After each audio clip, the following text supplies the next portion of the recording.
कहानी की शुरुआत में हमें बताया जाता है कि आज से लगभग करोड़ों साल पहले जब मिस्र के पिरामिड और बेबीलोन जैसे मशहूर शहरों का नामो निशान नहीं था, तब 2600 बीसीई में खानदाक नाम का एक ऐसा शहर मौजूद था जो धन और ज्ञान से भरा था। वहाँ के लोग खुशी से अपनी जिंदगी गुजार रहे थे, लेकिन एक दिन एक्टोन नाम के एक राजा ने खानदाक पर हमला करके उसे अपने कब्जे में ले लिया और खानदाक का नया राजा बन गया। एक्टोन ब्लैक मैजिक का बहुत बड़ा ज्ञानी था और वो खानदाक में पाई जाने वाली इटर्नियल नाम की एक पावरफुल मेटल के इस्तेमाल से एक ताज बनाना चाहता था, जिसमें 7 शैतानों की शक्तियां मिलाने के बाद वो ताज इतना ज्यादा पावरफुल हो जाएगा कि उसे पहनने के बाद एक्टोन को मारना असंभव होगा और वो पूरी दुनिया पर राज करेगा। उसने खानदान के लोगों को ही अपना गुलाम बनाकर उनसे खुदाई करके इटर्नियम निकलवाने लगा। एक दिन जब एक मजदूर खुदाई कर रहा होता है तो उसे एक बड़ा सा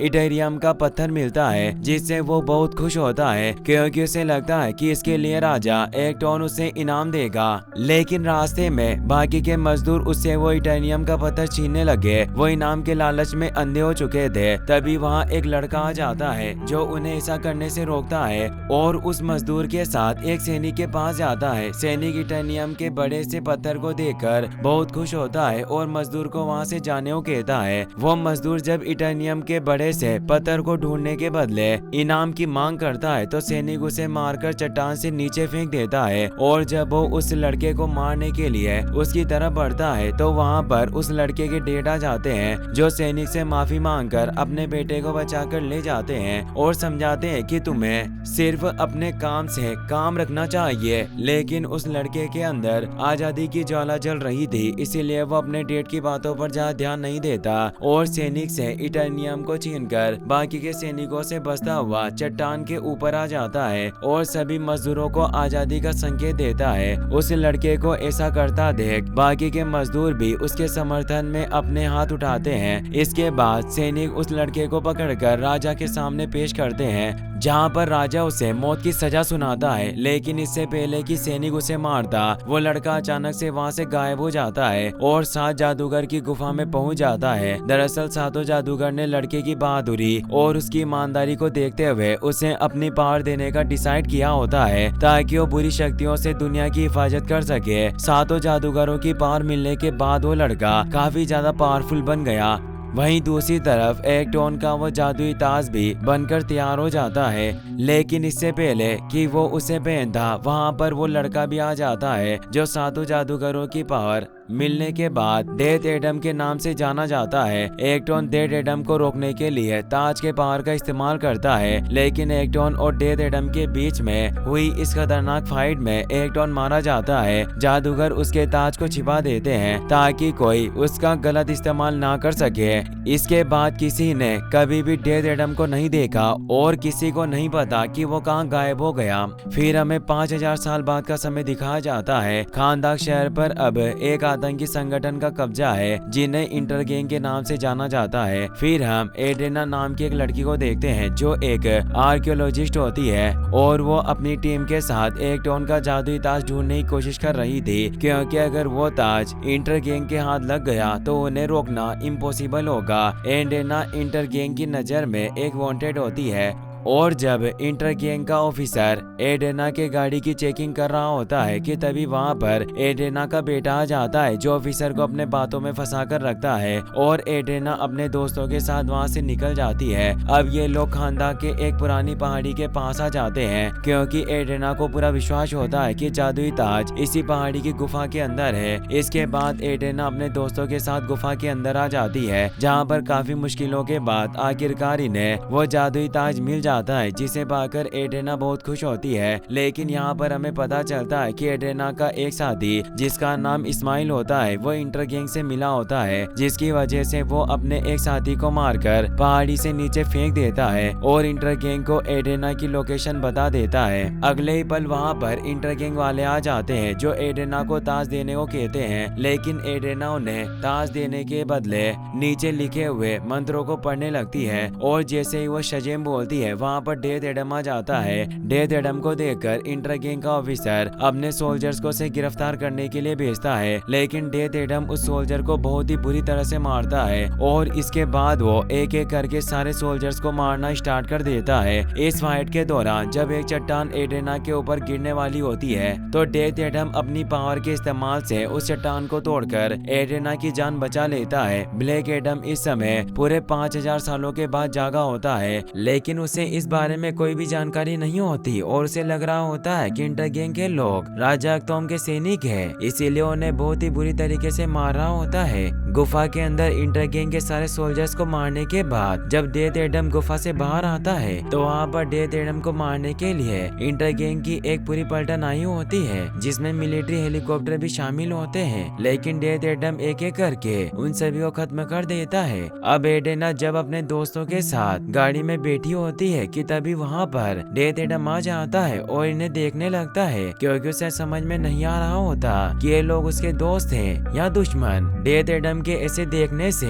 ये लोग डर जाते हैं और अपनी गाड़ी के कांच ऊपर चढ़ा लेते हैं। यहाँ पर अभी भी इंटर गैंग का एक सोल्जर जिंदा बचा होता है जो इटर्नियम से बनी हुई मिसाइल से डेथ एडम के ऊपर हमला कर देता है, लेकिन डेथ एडम पलक झपकते ही उस मिसाइल को पकड़ लेता है, जिससे एक जोरदार ब्लास्ट होता है और इटर्नियम से बने मिसाइल के लगने की वजह से डेथ एडम घायल हो जाता है और जब वो वहाँ से उड़कर जाने की कोशिश करता है तो नीचे गिरकर बेहोश हो जाता है। इसके बाद हम इस्माइल को देखते हैं जो अभी भी जिंदा होता है और वो इंटर गैंग के ऑफिसर को इसीलिए गोली मार देता है क्योंकि उसने एडेना के सामने उसे सच में मारा था। अगले सीन में हम अमांडा वालर नाम की एक लेडी को देखते हैं जिसके पास दुनिया के सारे सुपर हीरोज की लिस्ट होती है और वह ये तय करती है कि सुपर हीरोज की टीम किस प्रकार काम करेगी। अमांडा वालर हॉकमैन से बात करती है और उसे डेथ एडम को रोकने के लिए अपनी सुपर हीरोज की एक टीम बनाने के लिए कहती है। अमांडा वालर के कहने पर हॉकमैन अपनी एक टीम बनाता है जिसमें डॉक्टर फेट, साइक्लोन और एटम स्मैशर जैसे सुपर हीरोज मौजूद होते हैं जो ब्लैक एडम को रोकने के लिए हॉकमैन के प्राइवेट जेट में बैठकर खानदाक सिटी की तरफ निकल पड़ते हैं। वहीं दूसरी तरफ जब डेथ एडम को होश आता है तो वो खुद को एडेना के घर में पाता है, जहाँ पर एडेना का बेटा एमोन उसे सारी बातें बताता है कि किस प्रकार वो 5000 साल से कहीं गायब था और इस समय खानदाक को उसकी जरूरत है क्योंकि इंटर गैंग नाम के एक आतंकी संगठन ने खानदाक को अपने कब्जे में ले लिया।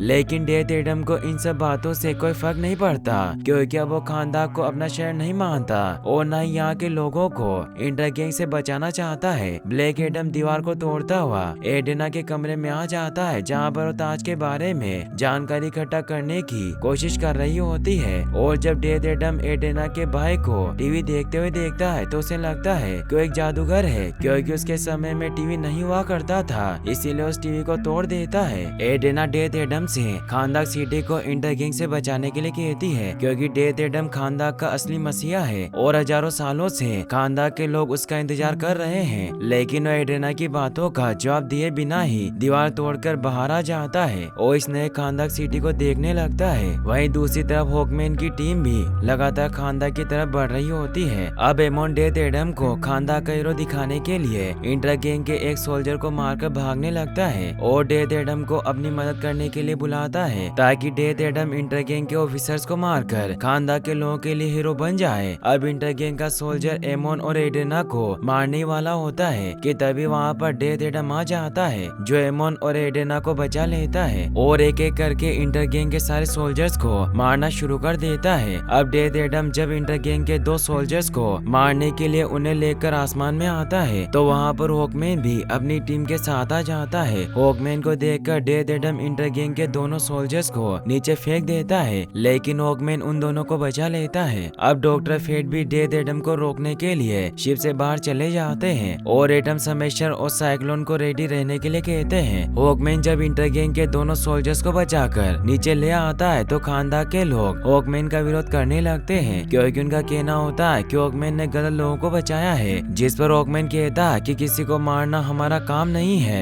लेकिन तभी वहाँ पर डेथ एडम आ जाता है जो हॉकमैन द्वारा बचाए गए दोनों सोल्जर्स को मार देता है। अब हॉकमैन और डेथ एडम के बीच में एक खतरनाक फाइट होना शुरू हो जाती है। हॉकमैन डॉक्टर फेट के साथ मिलकर किसी तरह डेथ एडम को कंट्रोल करने की कोशिश करता है, लेकिन वो ऐसा नहीं कर पाते क्योंकि डेथ एडम काफी ज्यादा पावरफुल होता है। अब साइक्लोन साइक्लोन और एटम स्मैशर भी डेथ एडम को रोकने के लिए आ जाते हैं और एटम स्मैशर अपनी साइज काफी ज्यादा बढ़ाकर डेथ एडम के ऊपर हमला कर देता है और एक जोरदार पंच मारकर उसे जमीन में नीचे गाड़ देता है। ये सब देखकर सभी लोग बहुत खुश होते हैं क्योंकि उनको लगता है कि फाइनली उन्होंने डेथ एडम पर काबू कर लिया है और उसे हमेशा के लिए कैद कर देंगे। लेकिन वो गलत होते हैं क्योंकि अगले ही पल डेथ एडम अपनी पूरी पावर से बाहर आता है और एटम स्मैशर को एक ही पंच में नॉकआउट कर देता है। डेथ एडम को देखकर खानदान के लोग बहुत खुश होते हैं क्योंकि उनका मसीहा वापस आ गया है। इसके बाद डेथ एडम उड़कर वहाँ से महल की तरफ चला जाता है। डेथ एडम के वहाँ से जाने के बाद डॉक्टर फेट एडेना के पास जाता है और उससे सबा का ताज देने को कहता है क्योंकि डॉक्टर फेट को अपनी मैजिकल पावर की मदद से पता चल गया था कि एडेना के पास ही सबा का ताज है। लेकिन एडेना डॉक्टर फेट को सबा का ताज देने से मना कर देती है और इनसे कहती है कि डेथ एडम खानदान का हीरो है जो हजारों सालों के बाद खानदान को बचाने के लिए आया है और वो इंटरगैंग के लोगों को मारकर ऐसा कर भी रहा है। एडेना की बात सुनकर हॉकमैन उसे बताता है कि उसने डेथ एडम के बारे में जो कुछ भी सुना है वो गलत है क्योंकि डेथ एडम कोई हीरो नहीं बल्कि एक विलन है जिसके गुस्से की वजह से पूरा खानदान शहर बर्बाद हो गया था। हॉकमैन की बात सुनकर एडेना हॉकमैन और उसकी टीम को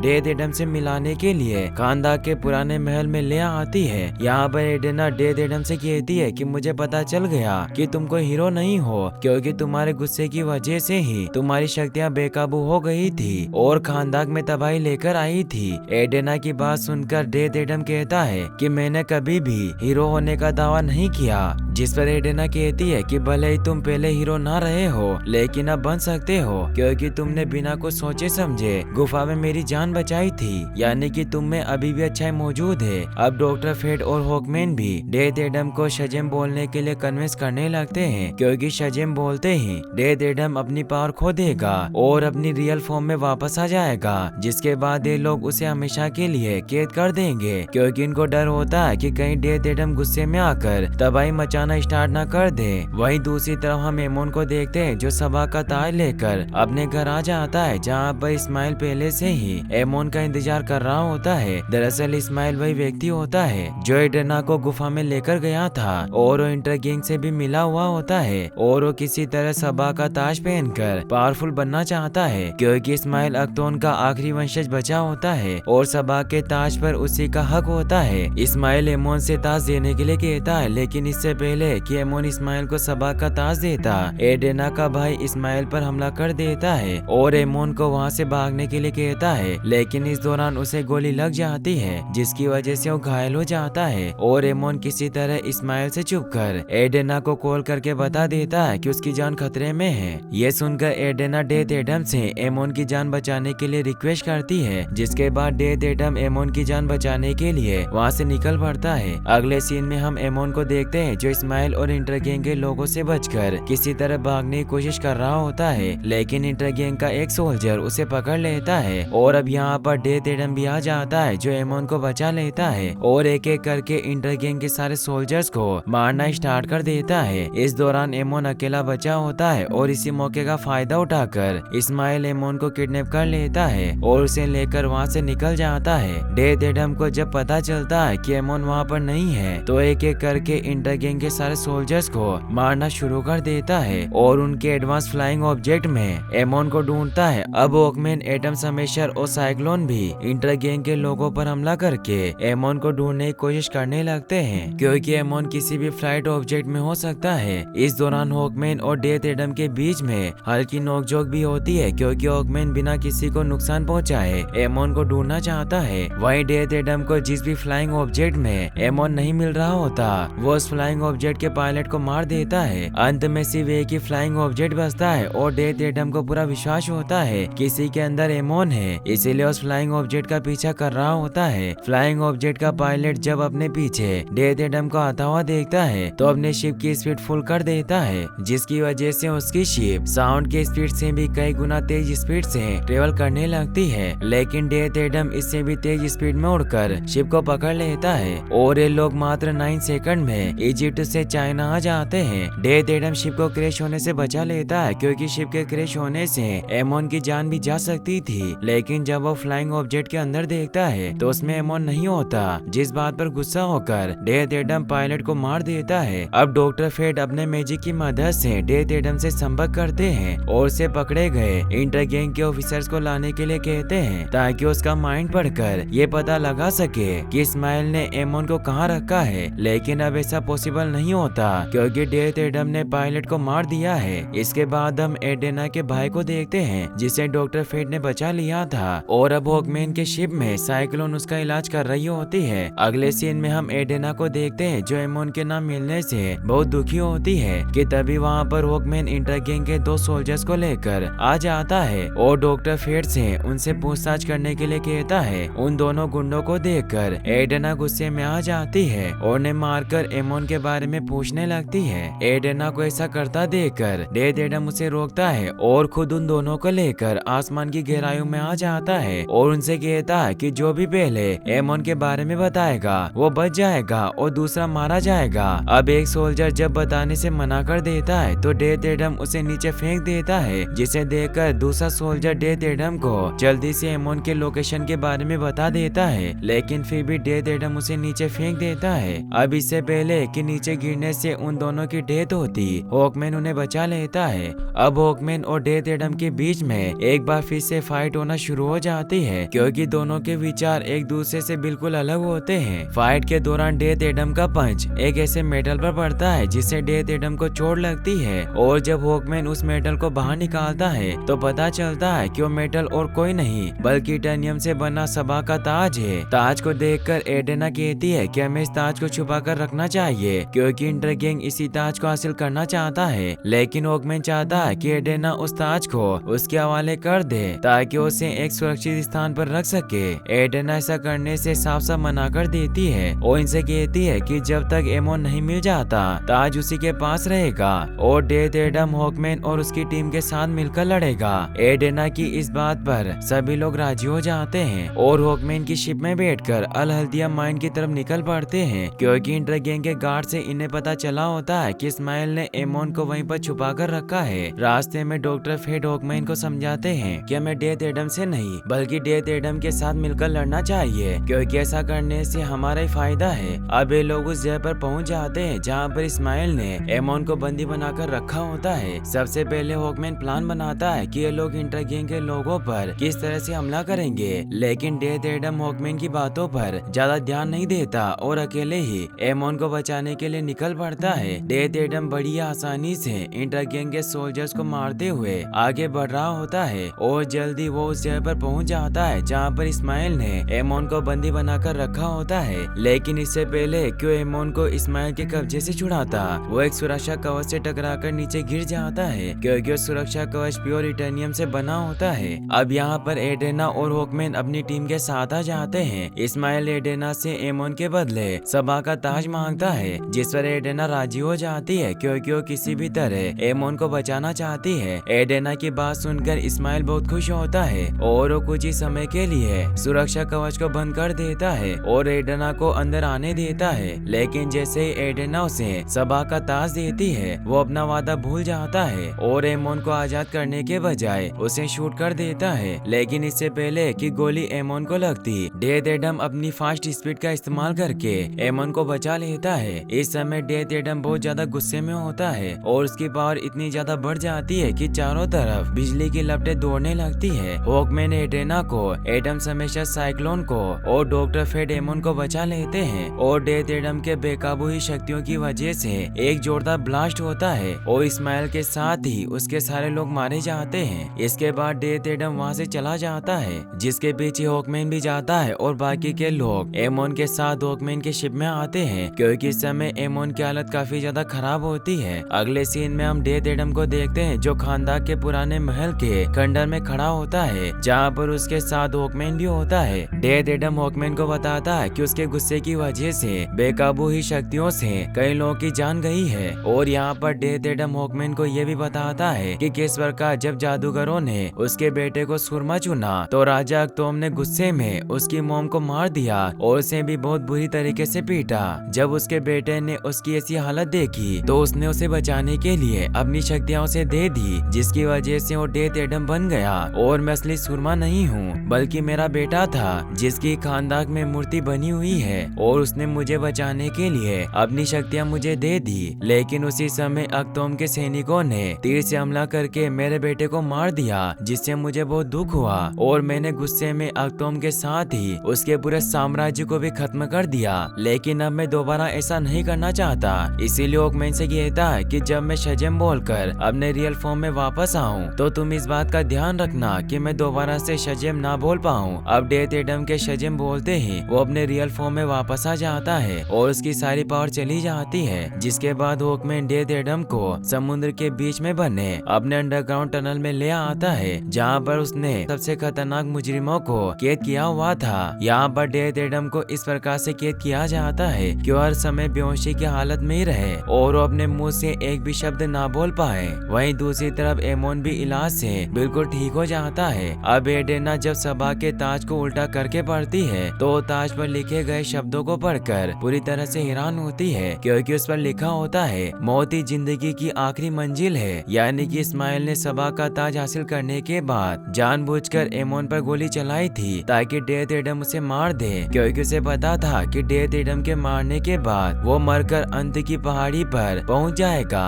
जहां पर 7 शैतान रहते हैं जो अपनी पावर की मदद से उसे सबाक में बदल देंगे। और होता भी ऐसा ही है। इस्माइल मरने के बाद 7 शैतानों के पास पहुंच जाता है जो उसे अपनी पावर देकर एक शक्तिशाली डेमोन सबाक में बदल देते हैं। जिसके बाद इस्माइल की डेड बॉडी में जान आना शुरू हो जाती है और वो देखते ही देखते सबाक बनकर समुद्र से बाहर निकलता है। डॉक्टर फेट को जब सबाक के बारे में पता चलता है तो ओकमेन को अपनी शिप उसकी तरफ ले चलने के लिए कहते हैं और ओकमेन अपनी शिप में से मिसाइल निकालकर सबाक के ऊपर हमला करना शुरू कर देता है। लेकिन इसका कोई भी फायदा नहीं होता, क्योंकि सबाक अपनी बॉडी से हेल की आग निकालकर ओकमेन के शिप पर हमला करके उसे क्रैश कर देता है। इसके बाद ओकमेन अपनी सुपर टीम के साथ मिलकर सबाक को रोकने की कोशिश करता है और इनके बीच में एक खतरनाक फाइट होती है। लेकिन ओकमेन और उसकी पूरी टीम मिलकर भी सबाक को नहीं रोक पाते और सबाक इनको घायल करके खानदान की गद्दी पर बैठने के लिए चला जाता है। और अगर वो एक बार खानदान की गद्दी पर बैठ गया तो नरक की सेना उसके कंट्रोल में होगी और वो खानदान का राजा बन जाएगा।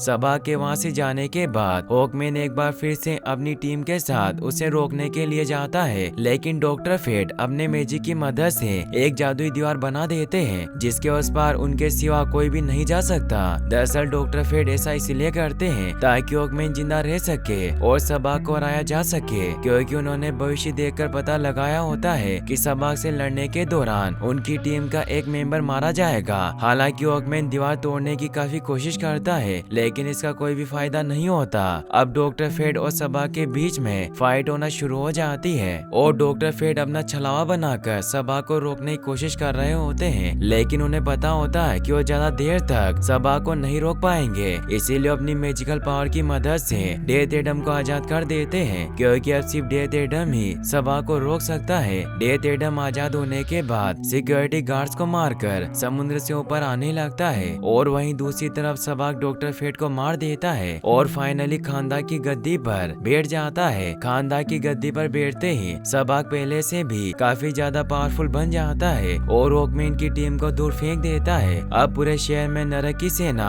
हमला करना स्टार्ट कर देती है, लेकिन एडेना किसी तरह अपने भाई के साथ मिलकर उनसे लड़ने की कोशिश कर रही होती है कि तभी वहाँ पर एमोन शहर के बाकी लोगों को भी लेकर आ जाता है और अब सभी लोग मिलकर नरक की सेना से लड़ने लगते हैं। वहीं दूसरी तरफ सबाक ओकमेन को बहुत ही बुरी तरीके से मार रहा होता है और वो डेथ एडम के स्टेचू पर भी हमला करके उसे नीचे गिरा देता है। लेकिन इससे पहले कि उसके नीचे दबने से एमोन की जान जाती, डेथ एडम उसे रोक लेता है। इसके बाद डेथ एडम और सबाक के बीच में एक खतरनाक फाइट होना शुरू हो जाती है। फाइट के दौरान सबाक एक रोड को हॉकमैन की बॉडी के आर पार कर देता है और अगले पल हॉकमैन राख बनकर उड़ जाता है और उसका हेलमेट नीचे गिर जाता है। लेकिन हॉकमैन अभी मरा नहीं होता, क्योंकि उसने डॉक्टर फेट के मैजिकल हेलमेट की मदद से अपना एक छलावा बनाया था। इसके बाद हॉकमैन अपना ढेर सारा छलावा बनाकर सबाक के ऊपर हमला कर देता है और इसी मौके का फायदा उठाकर डेथ एडम भी सबाक के ऊपर हमला कर देता है और उसे बीच में से चीरकर मार डालता है और खानदान को तबाह होने से बचा लेता है। हॉकमैन एक बार फिर से ब्लैक एडम से मिलकर बहुत खुश होता है, क्योंकि उसको समझ में आ गया था कि डेथ एडम एक अच्छा सुपर हीरो है और भविष्य में फिर कभी कभी उसकी जरूरत पड़ सकती है। इसके बाद वॉकमैन अपनी टीम के साथ वहाँ से चला जाता है और डॉक्टर फेट का मैजिकल हेलमेट अपने नए होस्ट को ढूंढने के लिए गायब हो जाता है। इसके बाद फाइनली डेथ एडम खानदान की गद्दी पर बैठता है, लेकिन अगले ही पल वो उस गद्दी को तोड़ देता है क्योंकि वो चाहता है कि अब खानदान की जनता किसी राजा की गुलाम नहीं बल्कि आजाद रहे। अब एमोन जब डेथ एडम को डेथ एडम कहकर बुलाता है तो डेथ एडम कहता है कि अब ये नाम काफी पुराना हो गया है, यानी कि अब डेथ एडम ब्लैक एडम के नाम से जाना जाएगा। और यहीं पर ये मूवी फाइनली एंड हो जाती है। मूवी के पोस्ट क्रेडिट सीन में हम अमांडा वालर को देखते हैं जो एक ड्रोन की मदद से ब्लैक एडम को बताती है कि वो खानदान सिटी से बाहर ना आए वरना ये उसके लिए अच्छा नहीं होगा। अमांडा वालर की बात सुनकर ब्लैक एडम कहता है कि पूरे प्लेनेट पर ऐसा कोई नहीं है जो मुझे रोक सके, जिस पर अमांडा वालर ब्लैक एडम से कहती है कि मैं ऐसे लोगों को भी जानती हूँ जो इस प्लेनेट के नहीं है। ब्लैक एडम को अमांडा वालर की बातों से कोई फर्क नहीं पड़ता क्योंकि उसे लगता है कि उससे ज्यादा पावरफुल कोई नहीं, और वो ड्रोन को तोड़ देता है। और अगले ही पल वहाँ पर सुपरमैन आ जाता है जो ब्लैक एडम से कहता है कि हमें बात करने की जरूरत है। और इसी सस्पेंस के साथ ये मूवी यहीं पर एंड हो जाती है।